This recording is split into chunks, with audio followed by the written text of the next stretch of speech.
Good afternoon, Tony Dattino. My goodness, I'm looking at my face on my screen here. There we go. Tony Dattino. I am the founder of the USA Memory Championship and just received my Healthy Aging newsletter from Mount Sinai here in New York. And it talks about healthy habits that may counter the effects of the dementia pathology. And we've been talking about what are some of the things we can take control over that have an impact on our cognitive fitness, in this case, dementia pathology. And what it's saying is people with levels of brain protein linked to dementia maintain normal cognition through older age. And they start to look at, well, wait a minute, the pathology shows that there may be a problem, and yet their cognition is fine. So what's the big deal? What is it that these people are doing that can make such a difference? They suggest that a healthy lifestyle and interventions can make a difference when it comes to maintaining your cognitive health. And this is something I have broadcast multiple times, and they have followed this group of people, and they're looking at their years of follow-up and how many, it's over 20 years. I mean, and this is, 600 people, and they study them and look at what's happened and what's changed. And it just confirms the things that we've been talking about for the last several years.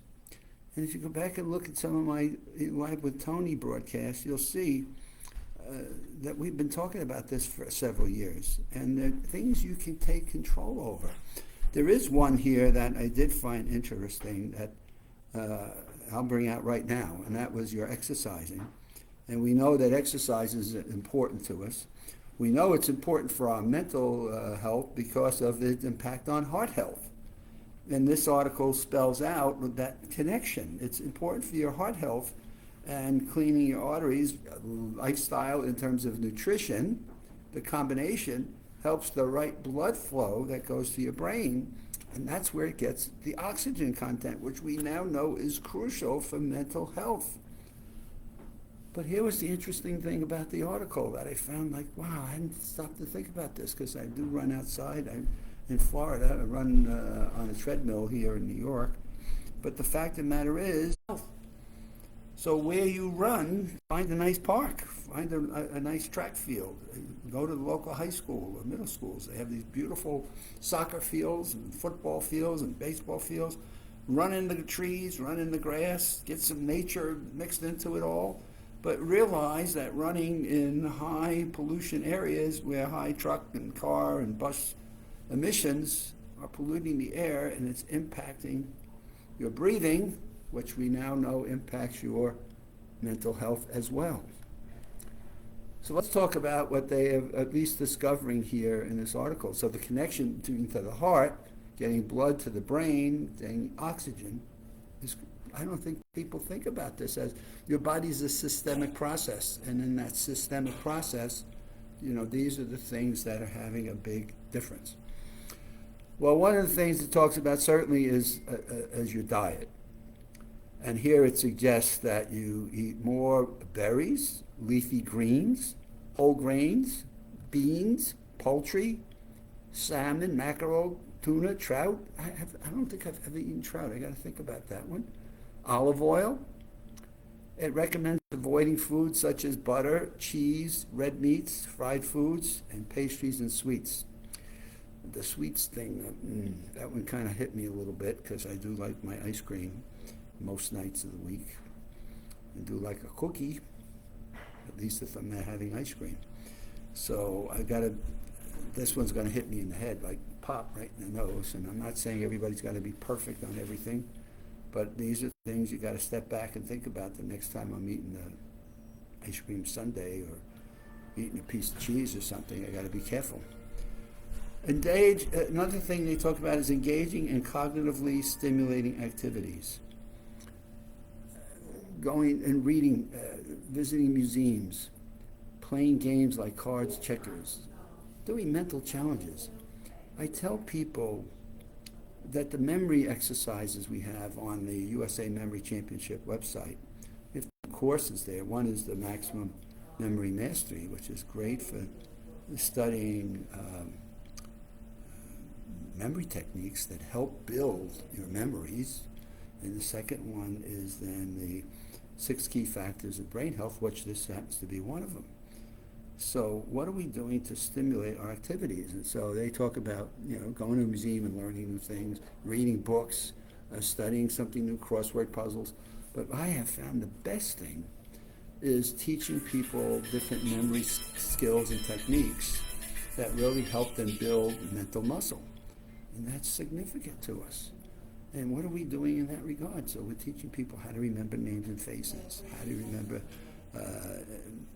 paragraphs of information that are important to your work, or to policies or procedures or things, your reading comprehension. How do you improve those things? How do you pass professional exams or tests that you may need to take for professions, for school, college? How about exercising? Well, study participants reported, so now this is great. Federal guidelines for adults recommend 150 minutes of exercise per week.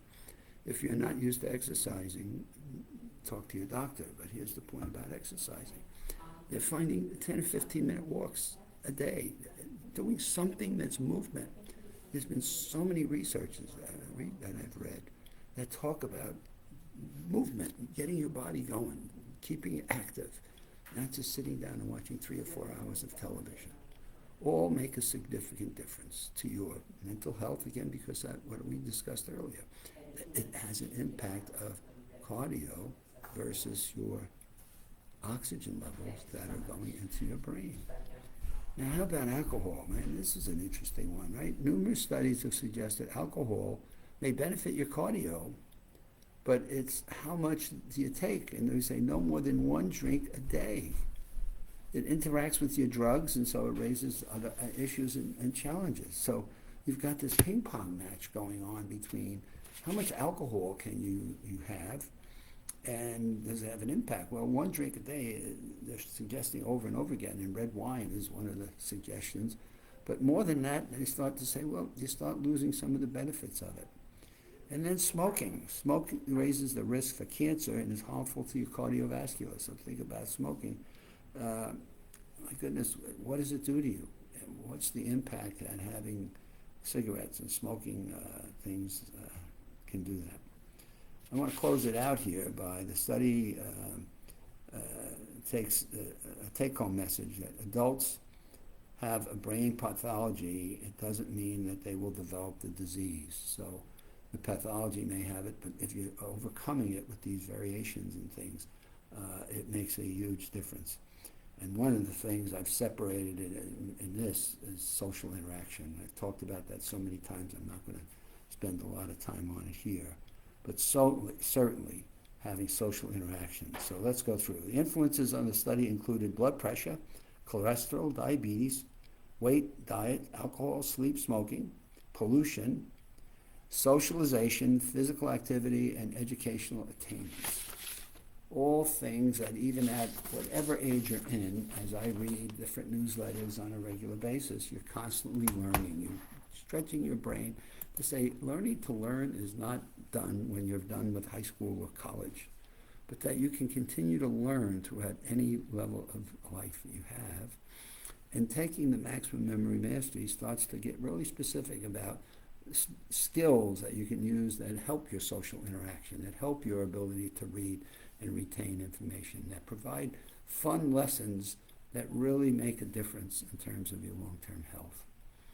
And if that's something that's important to you, that you maintain your health and your mental fitness, then I think we're learning things today that we didn't know 10 or 15 years ago.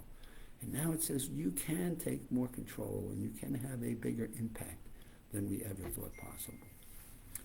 And here we are again. The 4th of July has come and gone. We're on to July 5th, which is now summertime. Got to go to the local Costco today, and I think half the world was shopping in either they were in the parking lot or they were in the store. I've never seen the local Costco here in New Rochelle, New York, so crowded and so crazy. But in any case, I'm up here in New York. I'll be here for a little while, and I'll be doing my Live with Tony's here from Larchmont, New York. And we've been having some great weather. Today was a little bit warmer, but we've had great weather. and we're getting out, getting out and doing some fun things. So trying to keep my mental focus on. So I'm here, not in Florida, not swimming as much. That's okay with the heat and what people are calling how hot it's been in Orlando area. Probably not a bad thing. And with my shoulder problems, I'm not doing a lot of swimming. So I'm making a good go of it and enjoying myself here in the New York area for the next 6 weeks or so. Have a nice weekend, and we'll see you back out here on Monday. Take one of the tips I've given you today at least. Focus on doing something, walking, some exercise, a form. Maybe look at something you're eating and make a small mod. And pick up the friend, phone a friend. Call somebody you haven't spoken to for a while. See you next week.